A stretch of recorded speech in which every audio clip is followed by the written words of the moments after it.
The goal of every business owner should be to intelligently go passive with your business, right? Over time, build strategic depth. We want to have people in place that allow us to be free, right? Otherwise, it's a job, right?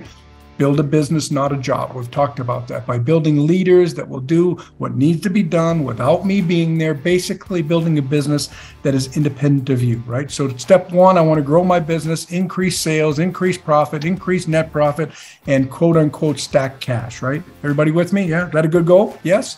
Good. And for those of you that don't have a business yet, the goal should be to get a business, right? Because and we'll talk about that in a few minutes. One of the best returns you'll ever get on investment is your own business that you're active or passive in. So, step two is to intelligently invest that cash that you've stacked by getting some education outside of your business.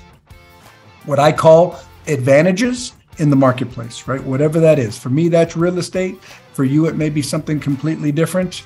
And that's okay. So the goal, and on this diagram here, what it shows is somebody that has put in $100,000 a year. And that could be $5,000 a year for some people in the beginning, right?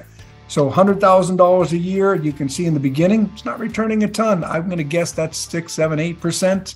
And over time, that red turns into a much, much, much longer line than the blue, because I've continued to do that while I've run my business. I've stacked cash, I've continued to invest, and then to control my personal expenses, right? My spending, my leakages, to live within my values, not my vanity, right? We guys probably remember this right here. This is impossible to maintain long term. Step 4, I want to actively reduce my tax drag. Remember, you've all heard it said, it isn't what you make, it's what you keep, right? It's what you take home. It's what actually shows up in your bank account and doesn't go back out to the IRS's bank account or the state's bank account. And remember, we talked about this. I will always drill on this. You are the quarterback of your finances, and nobody, I repeat, nobody will care as much as you should. All of your paid professionals have 80 people just like you, paying just as much or more than you. They can't track the details of you like you can. We're all our own quarterbacks, right? And remember, saved taxes as an income bracket.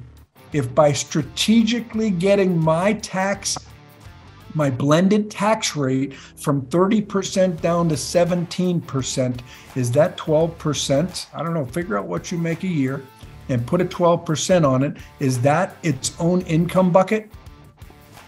You bet it is, man. If you're making $400,000 a year, $12,000 times 4 is $48,000. I know a lot of people would love to have that income bucket. Anybody else? Yes? Yeah, it's all about being the quarterback, guys. And then avoid stupid capital losses. I don't know. I pray I'm the only one on this call that's had any stupid capital losses, but I've made some dumb moves with my stacks of cash in the past, right? It wasn't crypto, but random investments with no due diligence. Many business owners and real estate investors get fooled into thinking that they can successfully invest as easily as they can run a business, and that's just not the case, as they find out by getting their pockets emptied, right? And step number 6, let time compound my net worth and my advantages. Building an additional wealth engine that's independent of my business. That is so important. Using my education in the marketplace to gain the experience, right? So, and I know we talked about this stuff last month, and that's what, I'm sorry, my slideshow is giving me glitches here. So step 7, build my estate plan and philanthropic legacy. We talked about this with my Mexico trip and the different things that I'm involved in. I know a lot of people have a giving heart that are on this call because I know you personally.